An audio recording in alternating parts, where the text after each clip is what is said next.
Well, good morning, everyone. This is not exactly the way I would rather do section 3 in unit 5.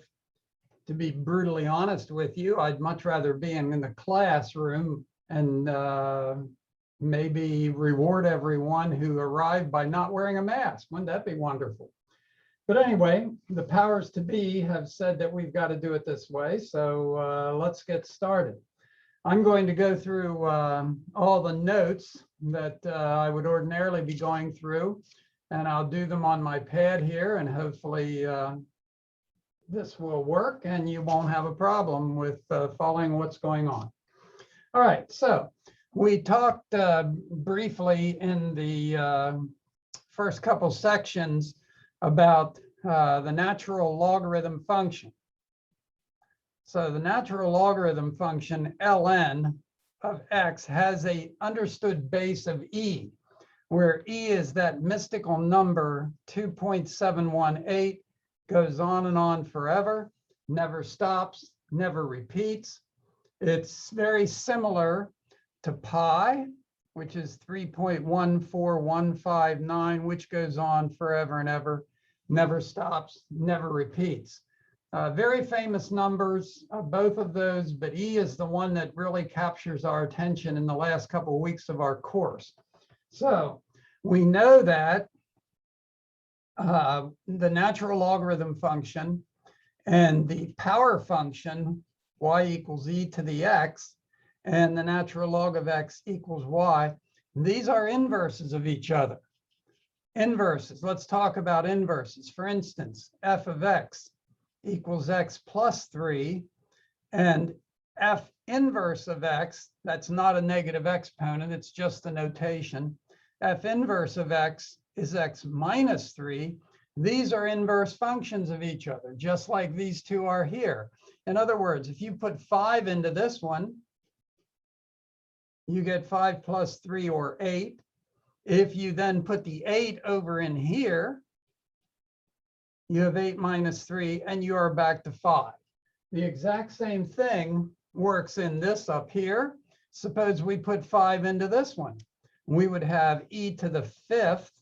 And if I crank that out on my trusty calculator, I get that e to the 5th is roughly 148.41. Now, if I take the natural log of 148.41, I am back to 4.9999, which is very, very close to 5. So the most important thing you want to get this right off the bat here is that e to the x and natural log of x are inverse functions of each other, just like many other functions that you're familiar with. The other one thing I just can't go on without commenting, the beautiful thing about inverse functions, y equals e to the x is a power function. It hits at 1, it's asymptotic to the x-axis, and explodes upward. Y equals natural log of x, hits at 1 on the x-axis, explodes upward like this, and is asymptotic to the y-axis. The really beautiful artistic thing about this is e to the x, this is ln of x. They're a perfect reflection about this diagonal line. Okay, it's kind of an artistically beautiful thing that occurs in mathematics. All right, so when we now have the power function e to the x, let's talk about powers. Just a little bit on powers. Like for instance, 25 to the 3/2. If you recall, the bottom of a fraction is the root, the top of the fraction is the power. So what this means is the square root of 25, and then you cube it. Or you can do it the other way. You can do the square root of 25 with the cube inside the root. I don't care how you do it. Square root of 25 is 5 cubed, should be 125. About 64 to the negative 7/6. It is the 6th root of 64, which is 2. Then I raise that to the -7 power. 2 to the 7th is 128, but negative powers flip it. So it's 1 over 128. How about 49 to the 1.5? You know, the beauty about video is that you can stop me if I get going too fast and pause it and go eat some cereal or something, right? All right, 49 to the 1.5 is 49 to the 3/2 would be the square root of 49, and then you cube it. That would be 7 cubed, which I think is 343 maybe, if my brain is working. I think so, okay? Some other things we can do with powers. How about if I try an equation? How about 3 to the 2x minus 3 to the x equals minus 12 equals 0? This kind of looks like something you would have had back in Algebra 1 where you factor it, and you can do it that way. Your variable here is 3 to the x and 3 to the x. Don't they multiply and you add the powers and get 2x, right? So I need factors of 12 that subtract to give me 1. So that would be 4 and 3. Make it minus and plus. -4 of them, 3 of them makes -1 of them. -4 times 3, -12. Checks beautifully. So I have two things multiplying together equaling 0. One of them has to be 0, just like you did back in 8th grade. So here we have 3 to the x equals 4. Here we have 3 to the x equals -3. And if you remember, a power function is always above the x-axis. It is never negative. So this cannot occur. This can. We need to figure out a way to solve this. And we might as well get started doing this. You'll be doing this for the rest of this course.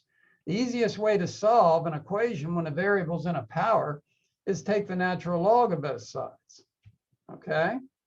Rule 3, which we talked about a day or so ago, Rule 3 permits us to bring the power down. X ln 3 equals ln 4, and now you simply divide ln 4 divided by ln 3, and I get ln 4 divided by ln 3, I get an answer of 1.26. So I can solve and get x is 1.26. Okay, how about another one? Another equation, 5 to the 2x plus 3 times 5 to the x minus 1 equals 0. Can you find factors of 1 that subtract to give you 3? I don't think so. You're not going to be able to factor this. We're going to have to do the quadratic formula, okay, where a is 1, b is 3, c is -1. And thank goodness I have that on my calculator, that I can do that right away. And I have a is 1, I have b is 3, I have c is -1. And I get that x, the variable here, which is 5 to the x, 5 to the x could equal 0.303, or 5 to the x could equal -3.303. Okay? Notice, and I'm sure there's going to be some awkwardness with some of you saying, what's the variable? Yeah, the variable here is 5 to the x.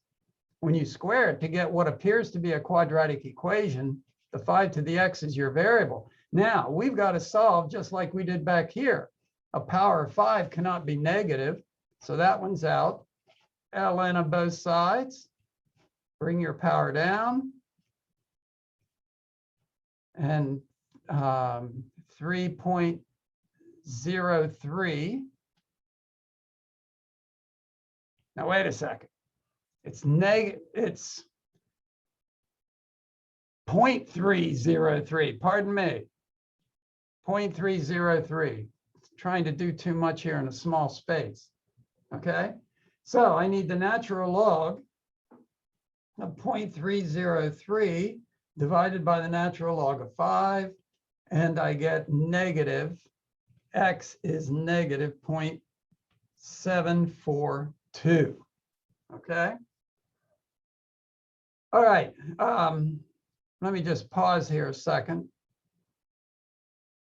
Well, we talked about 5 to the x being your variable. I think we've got it all here. X is negative 0.742, okay? You're going to be using, that is the easiest way to do these problems. You could have taken the regular log of both sides, common log with a base of 10, but in calculus, it's so much easier in many applications to use natural logs, and we'll get into that more in the remaining days of this course. One more problem. How about if you want to solve 5 plus 8 to the x equals 81? This is like an equation. It's like back in 7th grade when you had 5 plus x equals negative 12. Then you subtract 5 first, right? So that's what we're going to do here. We're going to subtract 5. 8 to the x is 76. And once again, you have a power. You have a power being a variable. Easy way to solve, get this all by itself and take the natural log of both sides. Don't try to take the natural log of both sides up here, because this is the natural log of a sum, and I don't have a clue how you would do that. You've got to isolate the part of it that has the variables of power here, and then take the natural log of both sides, permits you to bring the x down, and we can continue to solve. I want to make one comment before we continue. Some folks get kind of confused with bringing the x down and derivatives. I know when you take the derivative, you bring the power down and you drop your power by 1. We're not taking a derivative here. We're just using rule 3 of logarithms, that the log of a power is the power times the log. So I can finish this by dividing both sides by natural log of 8. And I've got natural log of 76 and divide by the natural log of 8, and I end up with 2.08.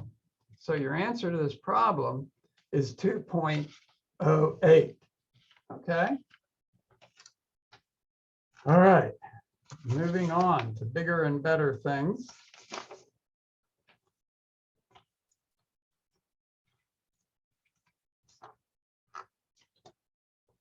Some other types of problems. Actually, I know you probably won't want to hear this, but I think this is the easiest part of the entire calculus course, what we're getting into in Unit 5. Everything is basically pretty simple.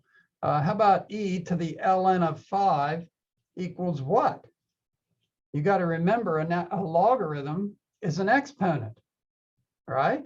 Let's just blot out the e for a second and think about ln 5. What is ln 5? It is some exponent that I raise e to get 5. So if I actually raise e to some power and get 5, then that's what I'm doing here. I'm raising e to that power, logarithms and exponents. So I know that this is 5, okay? Actually, not a bad problem at all. How about the next one? Natural log of e to the cotangent of x equals what? Well, once again, a logarithm, natural log, is some exponent. I'm trying to find what this exponent is. It's some exponent that if I raise e to that exponent, I'm going to get cotangent x. But darn it, that's what I'm doing here. I'm raising e to the cotangent x, okay? So if I want to raise e to some power to get e to the cotangent x, it's going to have to be, the power has got to be cotangent x. E to the cotangent x equals e to the cotangent x. How about this problem?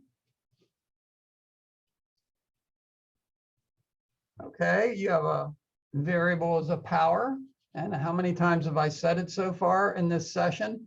When that happens, you need to take the natural log of both sides. But first, isolate this. Don't do it the way it's sitting here. Isolate it. E to the x equals 5. Take the ln of both sides. You can bring the power down. And the natural log of e, what do I raise e to get e? Is 1. That goes to a 1. equals ln 5. So x is simply the ln of 5. You can let it like that if you like, or you can punch it out on a calculator, and I get 1.609. Okay. How about this one? ln of x equals 5. What's a logarithm? It's a power. The understood base is e. I know that e to this power is x. So e to the 5th. You can let your answer like that, or you can literally raise e to the 5th and get 148.41. Okay. How about this one? Going back to the beginning of this course, the limit as x gets big of e to the 2x over e to the 2x plus 1. Okay. I honestly think the easiest way to do this problem is let x get big. Try e to the 20th over e to the 20th plus 1. Or try e to the 200th over e to the 200th plus 1. And see what that gets close to. I'll work out one of them. I'm going to do, when x is 500, that would be e to the thousandths over e to the thousandths plus 1. It's probably too big. My calculator may not do it if it gets stubborn. Yep, sorry, too big. I was afraid of that. Try one more. Let's try e to the 50th. And hopefully that works. E to the 50th plus 1. So try it again. E to the 50th. Oh, it worked. Divided by e to the 50th plus 1. Whoa. They are so close to being the same thing, it comes out to being 1. And that's going to happen as it gets bigger and bigger and bigger. It's going to get closer and closer and closer to 1. Great little problem. All right, now we're ready for big stuff. How about we actually get some calculus going here? What is the derivative of e to the x? Okay. What is the derivative of e to the x? There's a variable and a power, right? So I'm going to take the natural log of both sides. If I do that, I get ln of y is equal to ln of e to the x, enabling me to bring the power down, and ln of e is 1. So I get this, right? Now, we already know what the derivative of ln of y is. I'm going to now take the derivative of both sides with respect to x, and the derivative of this would be 1 over the thing, 1 over y, times the derivative of the thing, which is y prime, is equal to, and over on this side, what's the derivative on this side of x, which is just 1, right? So now I can multiply both sides by y, and what was y to start with? It was e to the x. So I'm going to multiply both sides by y, which was e to the x, and I get e to the x. Wow. We started off trying to find the derivative of e to the x, and we got e to the x. This is really, really crazy. It is its own derivative, okay? It is its own derivative. Now, you're going to have to be careful. It's just like y equals sine x. The derivative of sine is cosine x, right? But if you have something else in here, what if it's a 5x? The derivative of sine of 5x is the cosine of 5x, but don't we have to take the derivative of what's inside, right? So I'm going to have to do the same thing. What if y equals e to the 5x? The derivative of e to a power is e to that power, darn it, times the derivative of the power, 5. So it's just 5e to the 5x. Okay? Really, really easy. I've saved the easiest derivatives till last. The derivative of natural log of something is 1 over the something. The derivative of e to the something is e to the something times the derivative of the something. How about this one? Y equals x e to the x. Is this not a product? So to find y prime, I'm going to have to do product rule. Derivative of the first, 1 times the second, plus the first, x times the derivative of the second, which is just e to the x. You can let it like that, or you can pull the e to the x out. Okay. How about another one? How about x over e to the x? If you have this one, you're going to have to do this one by the quotient rule, right? So I have the derivative of the top times the bottom minus the top times the derivative of the bottom all over the bottom squared would be e to the x times e to the x, and you add the powers and you get e to the 2x. On the top, I could pull an e to the x out if I wanted to, all over e to the 2x. Okay? And if you really wanted to, you could then kill one of these and you're down to an e to the x. All right? Let's do kind of a fun, difficult problem. How about if we have y equals x e to the minus x, and we want to analyze it. We want to find max mins, critical values, inflection points, talk about concavity, right? So let me, if I can, get my notes out here just so I don't screw up. If I take the derivative of this, once again, it's going to have to be a product rule. Derivative of the first is 1 times the second plus the first. Now here, you got to be careful. The derivative of the second is e to the negative x times the derivative of what's inside is a -1. So this becomes a negative. Okay.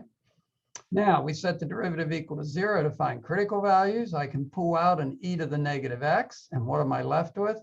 1 minus x. Yes, equals 0, which gives me x equals 1, or e to the negative x. Hold it.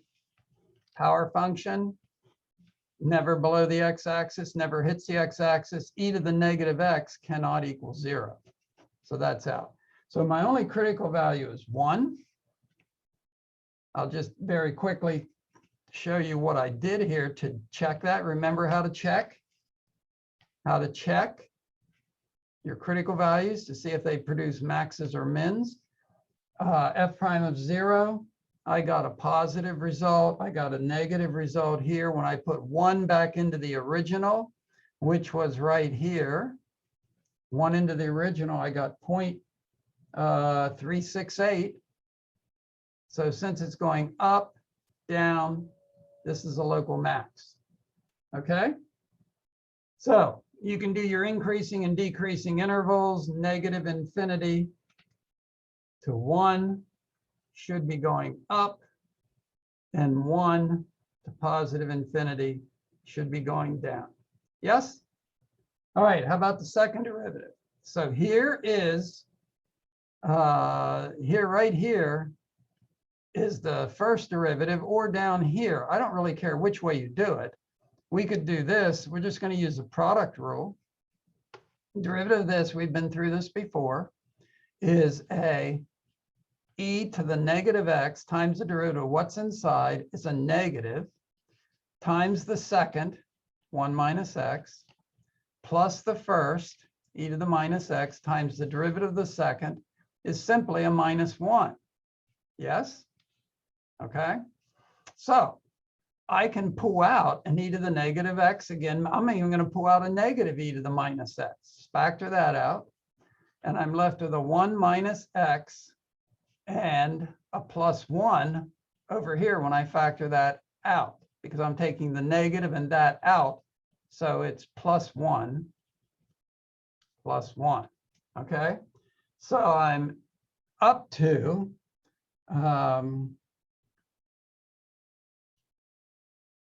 I have here this, set the derivative, the second derivative equal to 0. Can e to a power ever equal 0? No. Okay. And I want to double check here. I think I have that right. So you solve this for x and you get x equals 2. Okay. So is that an inflection point? Is it? Let's check it with the check. F of 2, F double of 1, F double of 3. Okay. When I put 2 back into the original, I got 0.271. Putting 1 into the second derivative, either here or here, it doesn't matter where, I got negative and I got positive. So because they differ in sign, this is indeed an inflection point. Okay. So let's do a sketch. If we have room here on this pad, let's do a sketch. We had a max at 1.368. So here we are at 1 and 1. At 1.368, we have a max, okay? And when you put 0 in, you get 0. So this thing looks like this. It's not a cusp. It's not a cusp. We got 1 legitimately by solving the derivative equal to 0. And then we have an inflection point at 2, 2.71. So this thing comes down like this, and then it goes from shedding water to collecting water.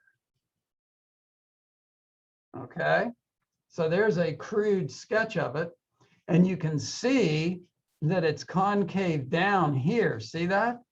So it's concave down, if I have room to write here, concave down from negative infinity to 2, and it's concave up because it's positive right here, and because it looks like it's concave up, you can do it either way, from 2 to positive infinity, it's concave up. Okay, right there.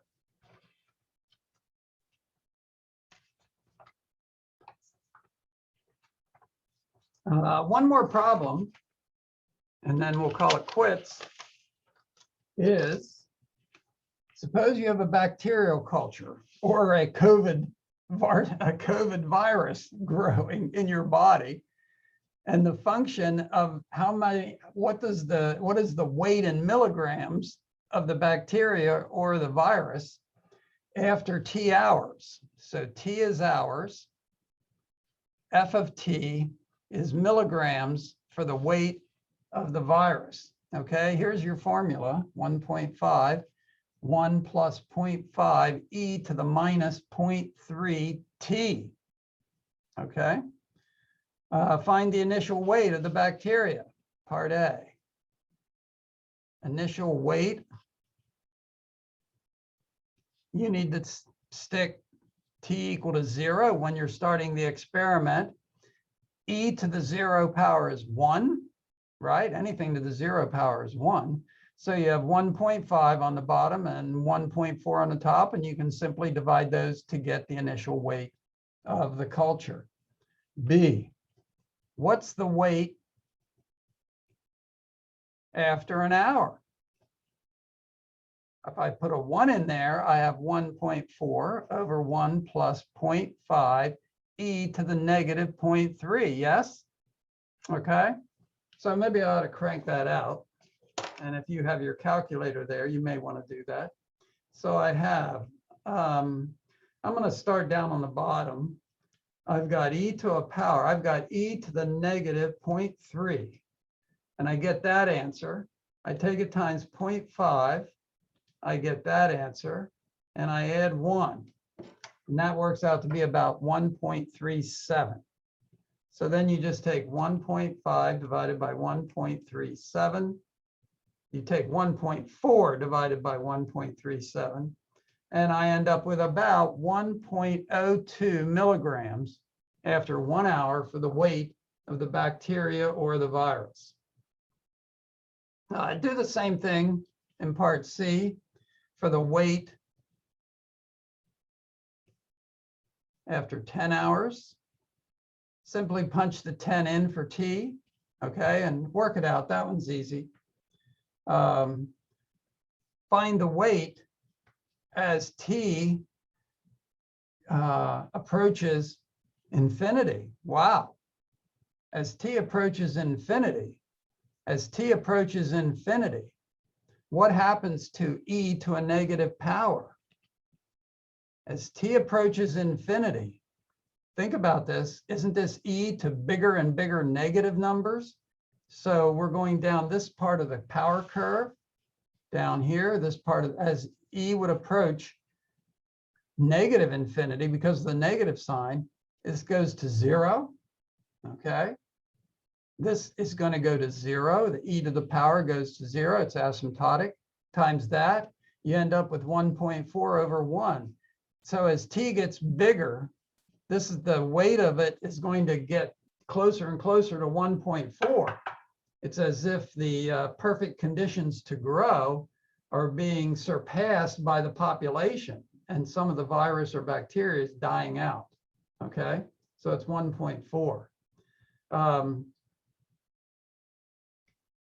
And finally, the only thing we could do finally to wrap this up, suppose I said, find the rate of the growth of the culture when t equals 2. Find the rate of growth when t equals 2. Rate of growth, folks, is the derivative. So I've got to find the derivative of this, okay? Find the derivative of this and put a 2 in. All right, now I'm going to do it by the quotient rule, because it's fairly ugly. Derivative of the top is 0, minus the bottom, 1 plus 0.5 e to the negative 0.3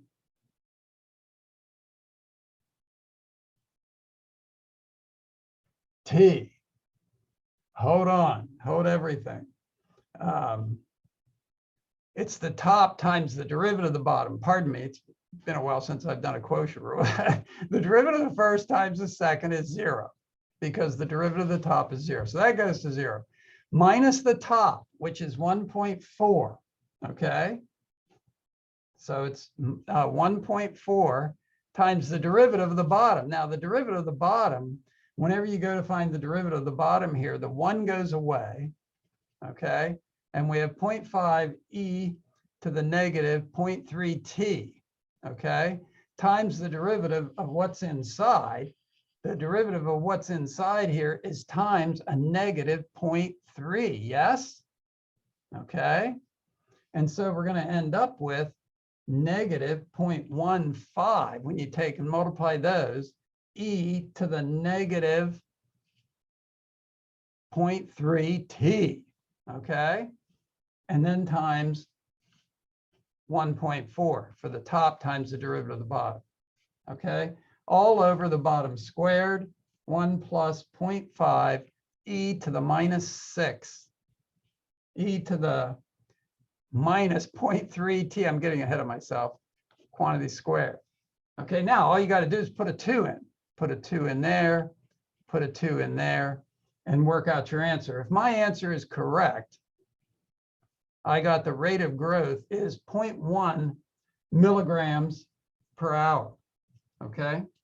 I'll double check that and get back to you if that's wrong, but that's what I got. All right, so there's everything you need for section 5.3. And actually, most of these problems are not very difficult. I hope you're having a nice break. And we'll be ready to go Monday a week.